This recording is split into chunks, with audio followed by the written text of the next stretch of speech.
Welcome everyone to Screams After Midnight. I am Peter, and joining me, as always, is Tim. And on top of the countdown to you. This is a horror movie podcast, and we normally get together and talk about a horror movie we watched, but not today, because in a timely fashion, because I think this is going out at the start of April, which, you know, super like off the presses, relevant. But, you know, Tim was on paternity leave last year, so we had a lot of 2023 horror movies that we had to wait to do, and we did a lot of them over the last few months. We didn't get to everything we wanted to do on the show, but we had to draw a line somewhere, because otherwise we'd still be doing 2023 movies in June. So we're calling it now, because there's more and more 2024 movies becoming available at home on VOD and stuff like that, and we want to start doing those. So today we are doing our, sadly, top 5 horror movies of 2023. Why sadly? Because it's normally a top 10, but we just didn't think there was enough good movies from 2023 to do a top 10. So instead you're getting a top 5. But as a bonus, we're also going to give you the worst 3 movies as well at the end of this. So you can look forward to that. How's your overall feelings of 2023's horror output, Tim? It's not good.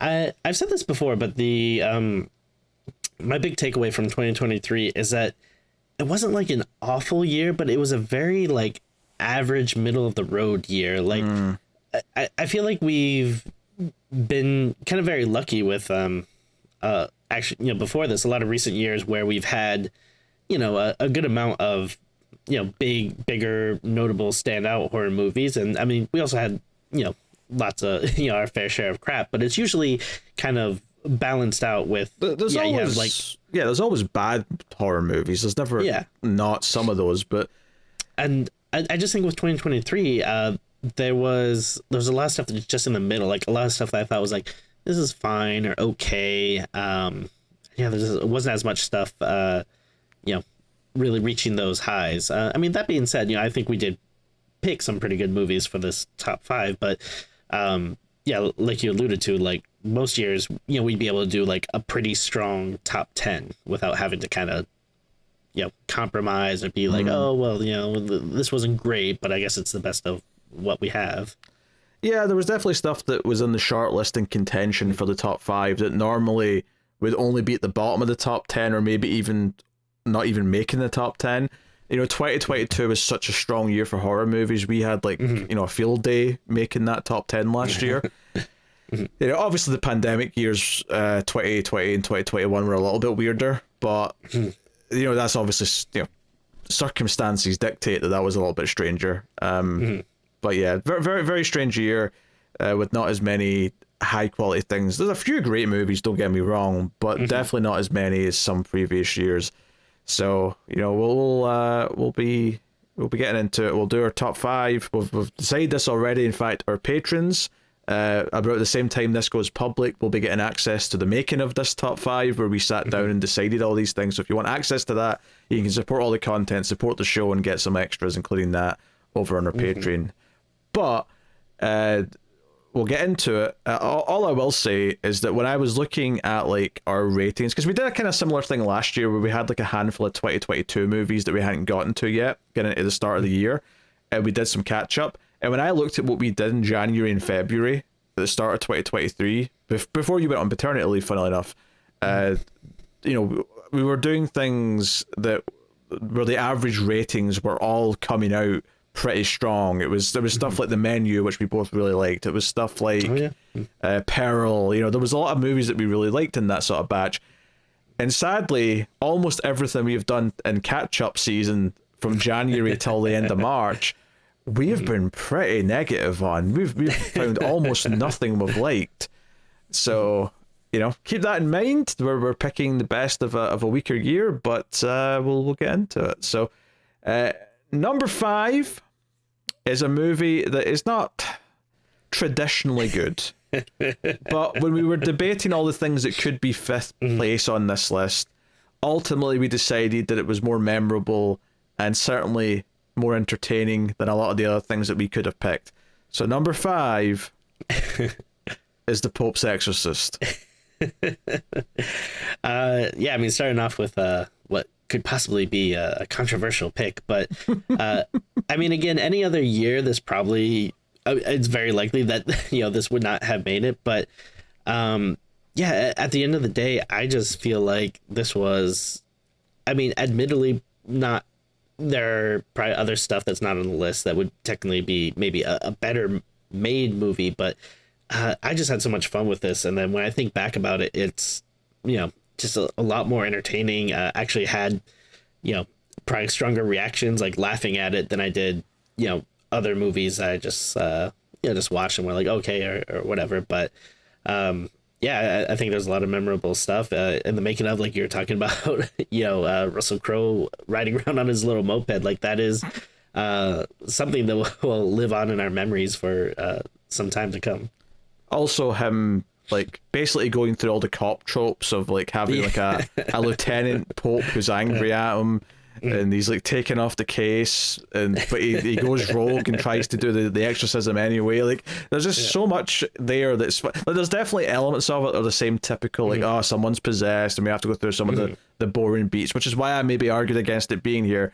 But it is more memorable than a lot of the other movies because it was funny, and Russell Crowe's performance is worth seeing. Again, is it objectively or traditionally good?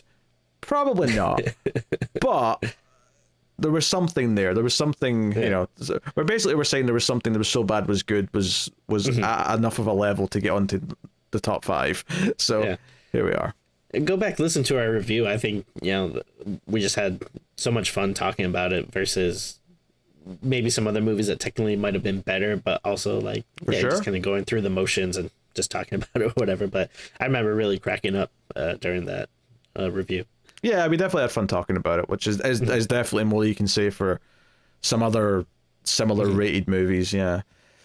All right, number 4 is Knock at the Cabin. This is an M. Night Shyamalan film, and we were kind of defenders of his previous movie as well. We were kind of sticking up for old, like had faults, it had some warts. This also is not perfect. It does have some warts.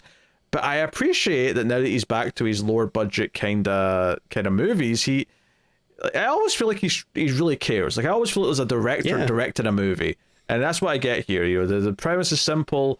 It's a group of characters, a group of strangers show up at a cabin by a lake where these 2 dads and their daughter are staying, and it's like a home invasion to begin with. But then it's like, no, we're here for a reason, and I won't get into the spoilers, but they present them with this idea that's very unbelievable, and then the movie's about building up around that and whether or not it's true and so on. So and Bautista is really good in that movie. Oh yeah, I think it's a really strong movie. The performances are great. I think it's a very intriguing story that kind of keeps you guessing as to exactly what's going on. It's definitely not perfect. I think by the end there are some choices I'm like, well, I think I would have liked it maybe if they went in a few other directions, but I think it was still a very fun movie. And yeah, I've really been liking this latest crop of stuff from Shyamalan.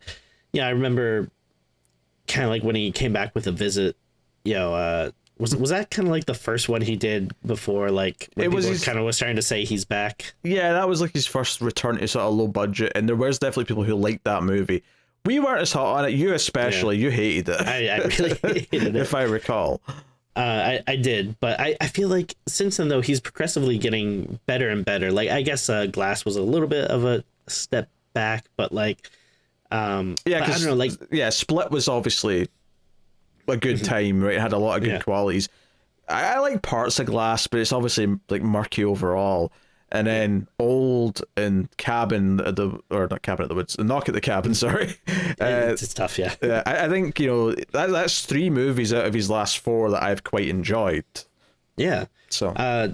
And I like at the very least that now, even if everything he does is maybe not necessarily a home run, it's always like at least interesting and different. Like, I guess Split and Glass kind of have that connective tissue, but I mean other than that, like like Old and this and stuff, like the very different types of stories and everything. So I'm really enjoying what he's doing, and this was another good entry in his canon. And then and I guess this year we'll get to see what his daughter can do, as well as his next movie. They've both got movies coming out. Oh, his is coming out too. Oh, yeah. And they're only a couple of months apart, so we're going to get double dose of Shyamalan this year. So yeah. I'm intrigued. Yeah, we'll see. And that's the other thing. He's making these smaller movies, so he's getting like one out almost every year because he's just doing these smaller projects. They're not, 8 months of post production or anything like that. Yeah, it's really great. It feels like he really cares about making movies because, he, is you probably like heard before that I think when he kind of started like coming back, he's been like mortgaging his house and stuff to kind of like leverage like some of the like budgets and stuff against these movies, and it's been paying off like big time. It's like, these are low budget movies, but they've been doing really well, and he's very clearly passionate about what he's doing. And like I said, maybe it won't always be a home run, but I'll probably always at least be like interested to see what he's gonna do next. Yeah, he flew a bit too close to the sun when he tried to be super mainstream, and then I don't think he's ever gotten back to his like earliest successes, but it does feel like he's really rebounded in a way, at least for genre audiences, from those horrible days of The Happening and After Earth and whatever else was in that little period, Last Airbender.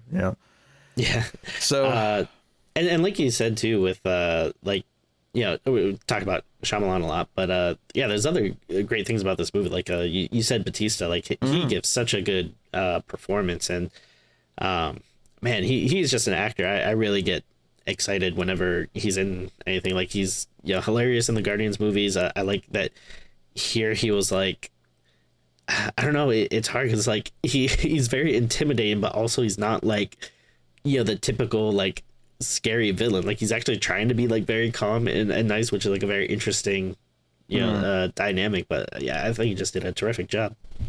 So number 3 is Scream 6, which is an interesting entry. I mean, Tim liked it more than I did, but I did like it more than 5. I did like the new setting. I thought the set pieces with like the apartment buildings, big thing in the middle where they're trying to cross the ladder, stuff on the subway. I really like the convenience store stuff. I'm keeping this spoiler free. I'm just these are sort of different locations that the movie uses, and really made it feel fresh. And by and large, I liked a lot of the cast. I think it did a good job of like staying away from a lot of the previous characters. It's probably time to let them go, which is why it's funny. Sure.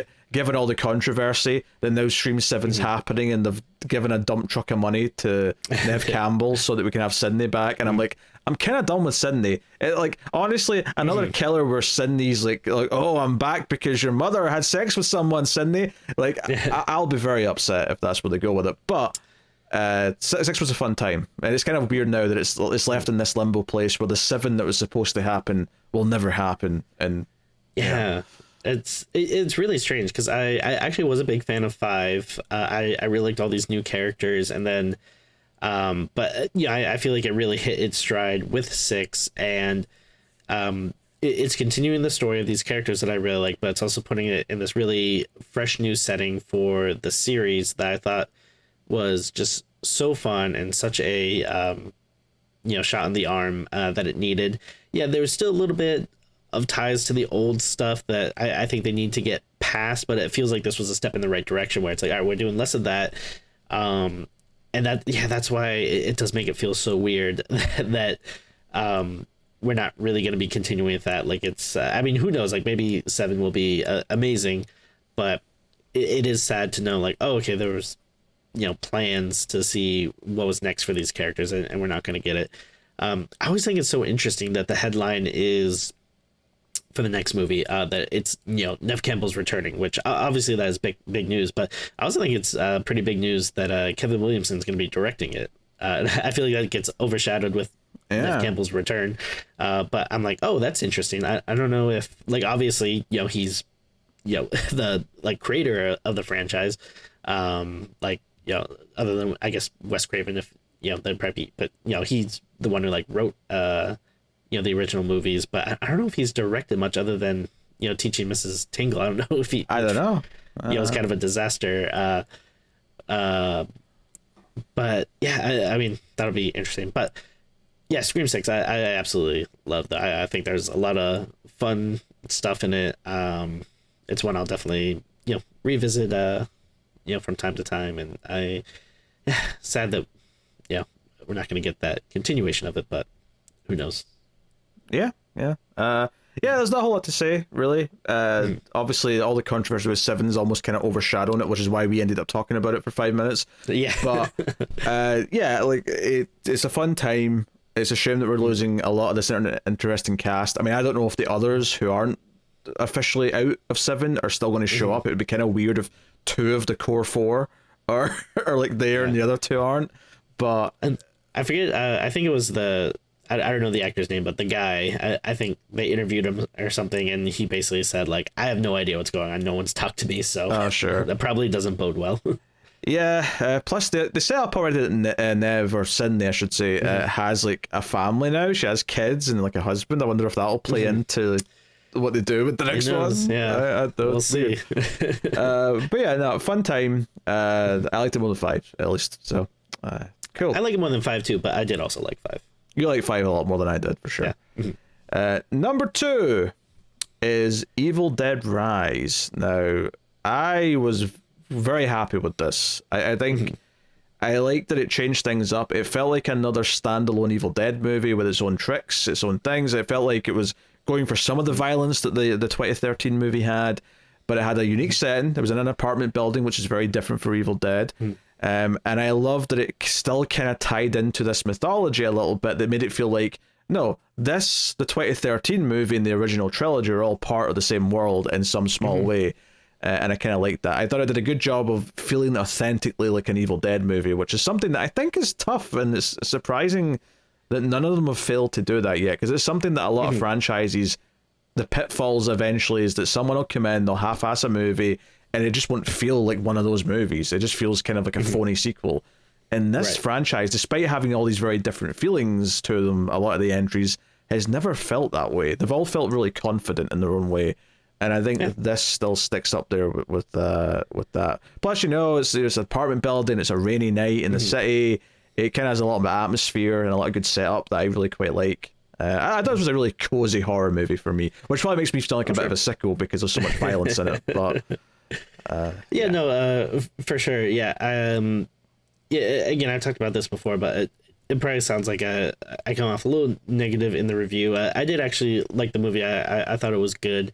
It is a little hard for me because this is such a franchise I have such strong feelings for, that the other movies are like near perfect for me. So this one, I feel like it is a step down from like nearly perfect movies to being like a movie that's just, pretty good or really good. But that's still a very admirable, level to attain. Well, listen to Tim. He got an entry in the franchise he really cares about that's slightly less than perfect. Bitch, I'm an Alien fan. Do you know how much torture I've been through with the last several entries of that? Come on now. I mean, it's definitely one of the stronger horror franchises for sure. Yeah, there's I mean, admittedly, it doesn't have maybe some as many entries as other movies, but it's been very steadfast. Well, 6 is on the way. They're working on it. Yeah, I'm very intrigued. I mean, later this year, I'm sure we'll do the I forget the director's name that's attached to it, but he did this French Spider movie that we'll probably be doing at some point this year. But I'm very excited to see it. I've heard a lot of good buzz. But also, I agree. Sorry, I was going to say I love the third act. I think the final like thing it builds up to, I really like. Felt very Silent really Hill cool. / Evil Within. I really dug that. Yeah, and I like that is something that we haven't really seen before, because like a complaint you could have would be like, all right, well, if it you don't want to do the exact same thing just in a new setting, but there was enough stuff that felt familiar about it, but also adding new stuff, which especially the thing that happens in the end is like a very cool thing to add that we haven't really seen before. Which does kind of continue the tradition of 2013, because 2013 also had something new kind of in its final act that was very different from the original trilogy. So it's a very interesting franchise, because I think the original trilogy is so strong, but there's a very clear set of creators on it, where you have Sam Raimi as the director and Bruce Campbell as the star, and then when you get away from that, it's like, okay, well, what do we do? How does the franchise still feel like Evil Dead without these very hyper specific driving forces? And it's surprising they've done such a good job of making it their own, but also feeling like it could be a part of this universe. And it's I think it's something that's very hard to do, to make it different and not just hitting the same beats, but also feeling like it's part of it. So I don't know if they get enough credit for being able to balance that. Yeah, no. Obviously, I hoped for a good movie with Evil Dead Rise, but it kind of ticked a lot of the boxes that I was hoping it would. Fantastic. So number one, then that takes us on to. I know a lot of people are sitting there in anticipation, and they're going, he's going to say When Evil Lurks. He's going to say When Evil Lurks. I'm not. I'm sorry. Like, When Evil Lurks had some great gory moments, but a lot of the rest of that movie annoyed me. So Tim made a little fight to get it onto the top five. I had the baseball bat ready. I was like, nope, that's getting hit out of the park. So if you want some discussion about it, make sure to sign up for the Patreon and listen to the behind the scenes. But number one, which was an easy choice, to be honest, we both knew what this was going to be when we sat down to talk about this, and that is Talk to Me, the Australian movie about the spooky hand that'll let people get possessed while they're holding it at parties. Obviously, it's a very clear allegory for substance abuse and things like that, but it's very good.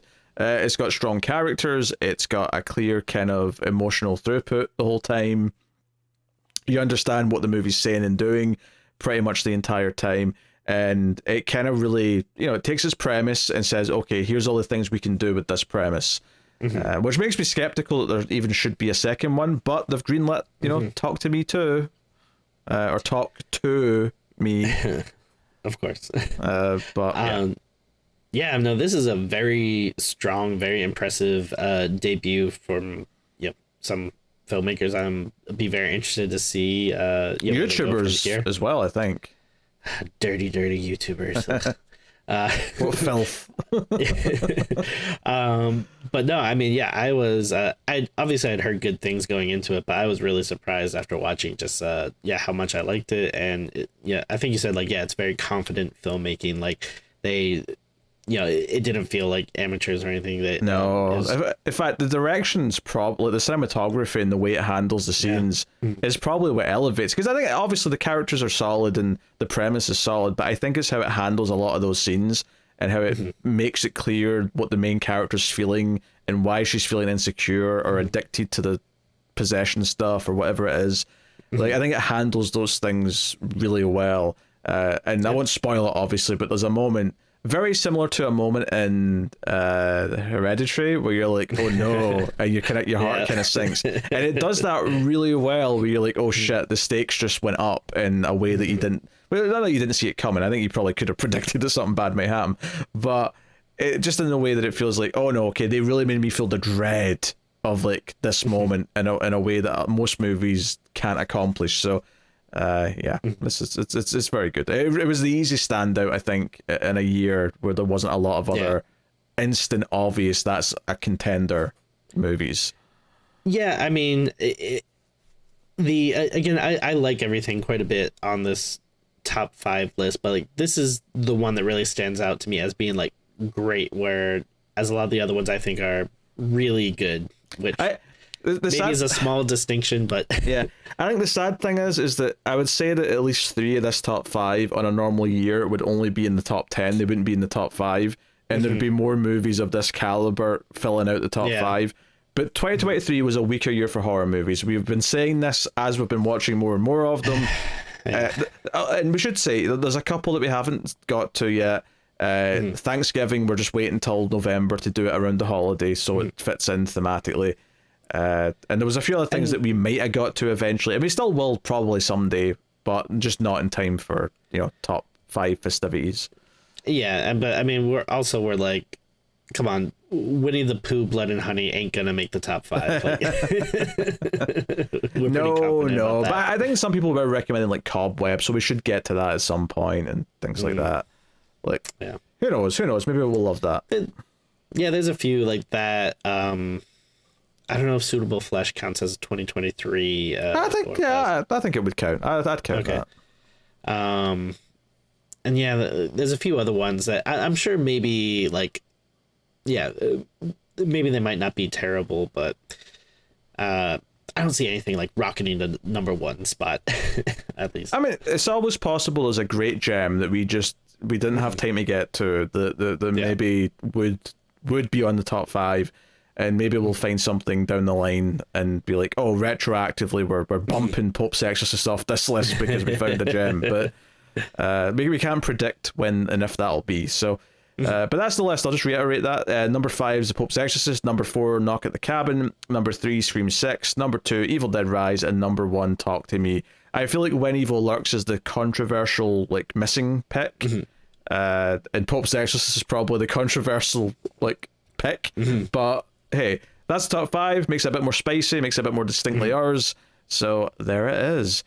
But we did say we'll do a worst 3 as well. So... I want this to be clear before I read out these results, right? And we talk about them a little bit. I was adamant that subspecies 5, subspecies 5, although I don't want them to make a species 5. I hope I've not accidentally brought that into the world. Species 4 and 3 were bad enough, goddammit.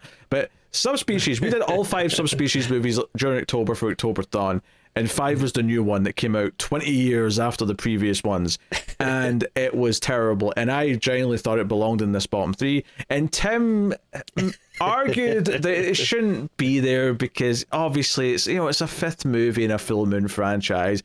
You wouldn't just fill this up with Asylum movies. That's kind of what it would be like. So it's not there. I just want everyone to know that I fought for subspecies 5, okay?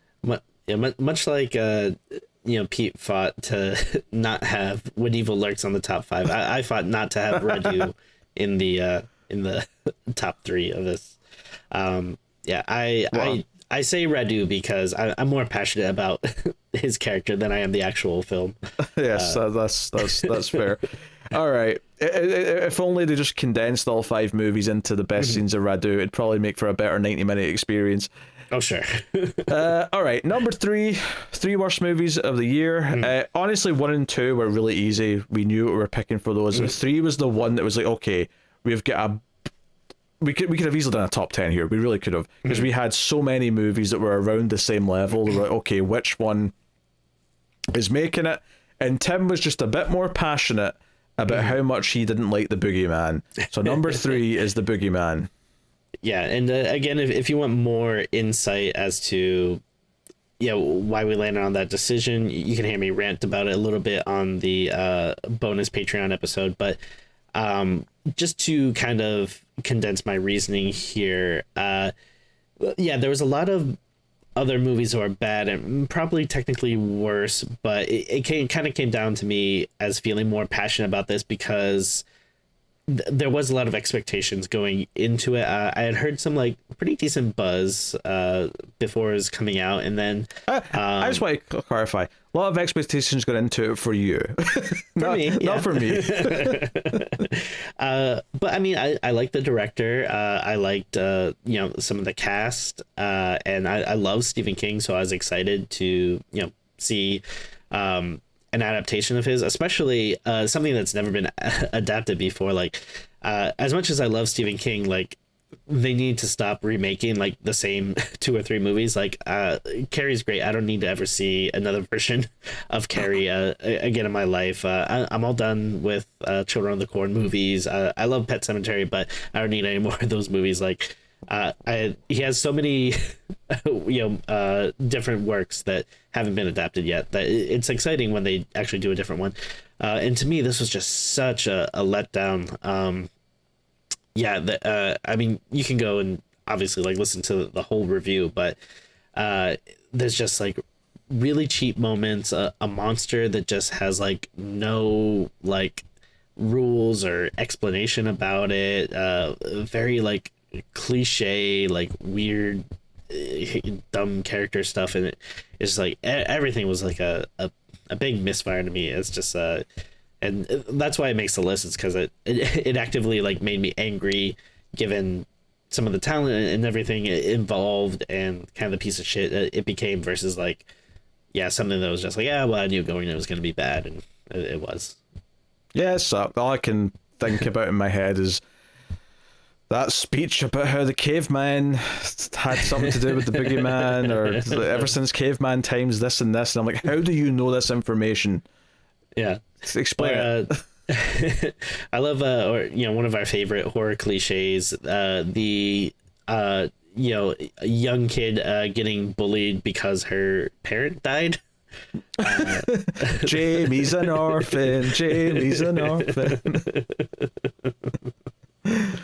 Well, that's a Halloween 4 callback, everyone. Yeah. So yeah, that's number 3. Number 2, and we won't list off all the things that almost made it, because I think that's something that the bonus Even More Streams video that's on Patreon can you can go find out all the things that almost made this there. Number 2 is Five Nights at Freddy's. This is everything wrong. Well, not well. Number 1 is not. This is almost everything wrong with mainstream soulless horror movie making. Like, the game is such a simple premise, and I'm not someone who cares about the game, but I have played a little bit of it. I know the general gist of how it's played, where you're a security guard in the camera security room. You're watching the cameras, and these animatronic things are coming for you, and you see them coming on the cameras. And I can't believe how little of what I just said is actually in the movie. The movie instead focuses on all the lore that the game's apparently set up over time, and forgets to even really be a horror movie. Like, it doesn't, like, it takes all of the bite out of the potential villains, like, repeatedly, by making them toothless. And it has no real scares. It has no real tension. There's no, like, this should feel like this one location should feel like a setting where we get to know the geography, so we understand, like, you know, how close he is to an exit at any point, or, like, you know, is it safe in this room versus that room? You know, like, play with that and make it fun, make it scary. And this movie is about the drama of looking after your little sister because your parents are dead, and that's what the movie focuses on. It focuses on that heavily. Yeah, it's just a lot of weird missteps. Like you said, you know, it's a very simple game with a simple premise that it feels like it really wouldn't be that hard to adapt. And I could be wrong, but I think this is like one of those ones that they've been trying to do forever. Like, I feel like, yeah, I've heard rumors about them making it for like years. And yeah, it's just, like you said, so much focus on lore, too much focus on this character's childhood trauma coming back to bite them, and then the way it's like forced to connect to everything is so laughably bad. And again, it's like, you know, it's like this very simple premise video game movie that instead has to focus on trauma and grief, which, like, I'm so, like, I mean, those are, it's fine if you want those in your movie when you do it well, but it's just such, when it's done wrong, it's just so frustrating and annoying to watch. And yeah, it's very long. That was 2 hours long, I think, right? Yeah. Very weird, like, character choices. Like, there's like weird instances of just like comedic characters like thrown in out of nowhere. Just makes it feel like really like disconnected from the whole movie. Like, remember like that weird like lawyer? Yeah, he's in like one scene. Like, yeah, or like the befuddled taxi driver. It's like who is this for? I don't know. Yeah, it was a miserable experience watching it. I mean, I guess if I give it a little bit of credit, like, I did laugh at some of the weirdly dumb bad choices it makes, but yeah, unlike the Pope's Exorcist, I wasn't laughing the whole way through, which made it more of a dull watch. Yeah, I remember like 1 or 2 angry YouTube comments of people who really loved the movie being like, you know, it's not just about, you know, the horror, you know, there's more to Five Nights at Freddy's than that. And I'm like, okay, sure, but it's a pretty big part of it. Like, it should probably still be the main thing in the movie. Just a thought, you know, it's kind of weird that it isn't.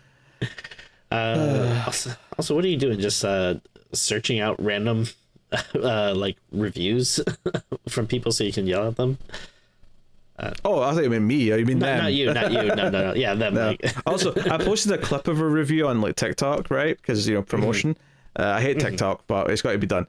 And there was a comment from just based on the little 30-second clip I put on saying, "Oh, this is why you don't understand the movie. Why not try reading some of the books?" And I'm like, did you just tell me to go read the books that are tie-ins to a video game so that I would get like the movie? Like, no, piss off. I mean, okay, so maybe you can argue like, okay, well, if you're a fan, you would enjoy this movie more, sure, but also, I mean, the movie's not, when people, or like when studios, at least when they make movies, they don't want to reach just the fans. Like, they want to make as much money as possible. So the idea should be that you're making something that's accessible to people that have never played the game or heard of it or whatever. And if I have to read like 3 tie-in books to games that weren't even part of this movie or whatever, like, that's a failure of the movie. I mean, it's supposed to expand the audience, so yeah, that makes no goddamn sense. And for the record, as a Resident Evil fan, like, this is like Welcome to Raccoon City. I was pandered to for 2 hours. It's still not a good movie. Like, yes, I got all the weird little references it made, but it doesn't make it a good movie that works for everyone else. So yeah, I feel like a lot of times people don't understand like what an adaptation is like, because like, oh, they mentioned that character that's in the 3rd game for 2 scenes that I really like. I'm going to clap my hands. Yeah. Like I mean, Resident Evil is a good example, but like, I mean, as comic book fans, obviously, like, there's instances where they'll adapt direct storylines or whatever, and or have moments that are like taken right out of the comics, and it still doesn't make it good because it's different mediums, and when you adapt something, you have to like condense it and make it breathe for movies or for the film or whatever. Like, I don't know, it's just taking something directly from its source material does not make it good. In fact, I would say that's been a detriment to like mainstream Hollywood for like a good number of years now. And I'd argue that this somehow doesn't take enough from the source material because it avoids the central thing that makes the games function. But it takes all the other things, all the lore that the uber like nerds of the franchise know about, which is fine. I'm not saying that you just shouldn't have some of that lore in there, but if all it is to people who already know it is like, oh cool, I recognize these things they're bringing up, then that's not good enough. But yeah, the fact that it fails to even just be a simple, effective horror movie is the biggest problem that it has. Yeah, I mean, if you want to add a bunch of lore and stuff, like, can you wait till the 4th or 5th movie? Like, ease us in, with the first movie so that we care about it, and then, shove all that stuff. That was the thing. When I was looking up some of the characters just before we recorded the review, I remember, like, one of the characters being, oh, this is a character who was introduced in the 5th game, and I'm like, why is there a character from the 5th game in the first movie? Like, just, keep it simple. Make an effective movie, make people care, and then start padding it out with more lore as you go on, but whatever. All right. That's number 2. Not a horror movie, but like a similar problem to, admittedly, it's for kids, so it's maybe less of a bar, but I mean, similar issue with like the Mario movie where, it feels like they had to inject every single thing that's been in like any Mario game, that people have played for the last 20 years. The story's an afterthought in that movie. It's just a series of references to Mario stuff. Yeah. All right. Number 1. Somehow there was one that was worse than Five Nights at Freddy's by a smidge, but I knew it when I saw it, and that is The Nun 2. To hell with this movie. It's 2 hours. It's so goddamn boring. It fumbles all the scares. Michael Chavez getting more work is a baffling situation to everyone involved. He's got another Conjuring movie on the way. He's doing Conjuring 4. It's I don't know, does he have dirt on James Wan or something? Like, what is going on? Someone was it New Line? No, it's Warner Bros. Warner Bros. Is New Line. New Line. He's got some darn New Line. Yeah. But no, this was such a disappointment. I don't know why it's so hard to just make a goofy, schlocky 90-minute scary nun movie, but yeah, instead it's 2 hours, maybe over 2 hours, I forget. Overly serious, so boring, very predictable, annoying jump scares. And Yeah, honestly, I mean, on top of it just being bad at what it's doing, it's also baffling why it's doing a lot of it. Because it's like, why is there a CG wolf demon thing at one point? Why is there a bunch of generic, like, supernatural haunting stuff when... And Annabelle had the same problem. Just make a creepy doll movie that's haunted, where the doll's possessed or haunted. Absolutely. Do a creepy nun movie. But instead, it's like they're like, no, we still have to kind of just do general Conjuring stuff around them. And it just makes them feel like what's the point of the spin-off if you're not going to focus on the thing that makes it a spin-off? Right, yeah. It's baffling to me. So, yeah. I'm so surprised that they... I don't know, like, I wish I liked the first Nun a little bit more, but I mean, I had a lot of same issues with just being like, yeah, like overly long and boring and not focusing on what it should. But it's surprising me that that they're able to make something that was even like worse than that though. Yeah, comfortably as well. Comfortably worse. Honestly, this and like Chavez's other movie, Curse of La Llorona, are probably battling for the bottom of the pile. Yeah, for the Conjuring movies. Yeah, for the Conjuring verse, yes. That whole thing. So, yeah, rough time. And I really like Thaisa Farmiga, who's in these movies, but it's a shame, she's attached to them. Yeah. Yeah, and they do a whole thing with a lot of this one's set like a sort of boarding school for girls. So there's a lot of there's the one nice girl who's bullied by the mean girls. Yeah. The nice girl's mum's a teacher who's got a romantic interest, and that's a big part of the movies. This like sort of romantic plot that kind of doesn't really do much, but it's just somewhat there. I mean, we ranted about that movie for a long time, so you can go check out the review for the full thoughts. But I think that and Five Nights at Freddy's were clearly the two. As soon as we sat down, it's like they're two of the three. There's no question. It's funny. There's actually a lot of movies about like exorcists or people in the church needing to get involved and deal with demons or possessions. And who would have guessed that the Pope's Exorcist would be the best of them? Just you wait until they somehow like tie them together. They're going to cross over. Despite the fact that because was Pope's Exorcist also a period piece? It might have been. It seemed like early. Was it maybe like around like a little after World War One or World War Two? I want to say. Not with that moped, I don't think. No. I don't know. I don't know, but hold on. I'm clicking on the Wikipedia. 1987. Yeah, I knew it was a period piece. Oh, but it's not that far back. I knew it was. It felt more recent than because the Nun's set in like what, the 60s, 70s, something like that. No. It's because I want to say before that a little bit. I don't know. Maybe before that because it's before because obviously the Conjuring movies are set in the 70s at least to start with. Right. Yeah. So, 1952. Yeah, okay, so 50s for that. I mean, I just I know I'm old, but I can't start thinking of 80s movies or movies that take place in the 80s as period pieces. I mean, technically a movie set in 2012 now is a period piece because it's not present day. Yeah. Sorry, Tim. It's fine. It's just the inevitable passing of time, and happens to us all. Hey, it's been a decade since It Follows, Tim. Does that make you feel old? A little bit. It's been over a decade since Evil Dead 2013. Jeez. I know. Time's flying. Time's flying. All right, there you go, guys. That is our top 5 and bottom 3 of 2023. Weird year. If nothing else, though, to leave off on a positive note, I mean, part of the reason why we had to draw a line and just say let's do our list now so we can move on to 2024 movies is because there's already a lot of 2024 movies that are starting to become available. And one of the things we did on Patreon at the start of the year was do a big sort of what's coming up this year, just based on what we know so far. And there was a lot of potential in that list. There was a lot of exciting things.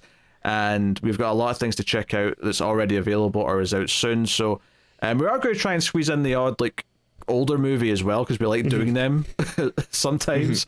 But we will be starting to regularly do 2024 movies in the next few weeks. So you can look forward to that, and we'll see how. I mean, not that I'm expecting, say, Night Swim to be great, but hey, we got to start knocking them out so that we're not catching up as badly at the start of next year.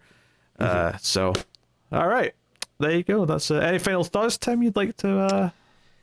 No, that's a good summary. Yeah, 2023. I think, unfortunately, pretty disappointing year. To be fair, it is coming off of some stronger years. Especially 2022. But yeah, I am pretty hopeful for this year. It's still very early on, so I don't think we've gotten a lot of the heavy hitters yet. But I think there's stuff coming out this year that obviously you're not going to know until you watch it. But there's stuff that I am very, very much excited for that I feel like could be very good movies. So fingers crossed. Yeah. All right. Well, that's been the show, everyone. Obviously different from a normal episode, but we'll be back next week, I think. Are we back next week with stuff? Yeah, next week we've got... I can't tell you what it is next week because it's a vote winner and the vote's not over yet at the time of recording. But it's a movie from my top 100 that we hadn't done yet. But patrons at the time of recording are still voting on that from 3 choices. But we'll be back next week. So it won't be a 2024 movie next week. It'll be something from elsewhere in the multiverse. But we'll see you for that next week.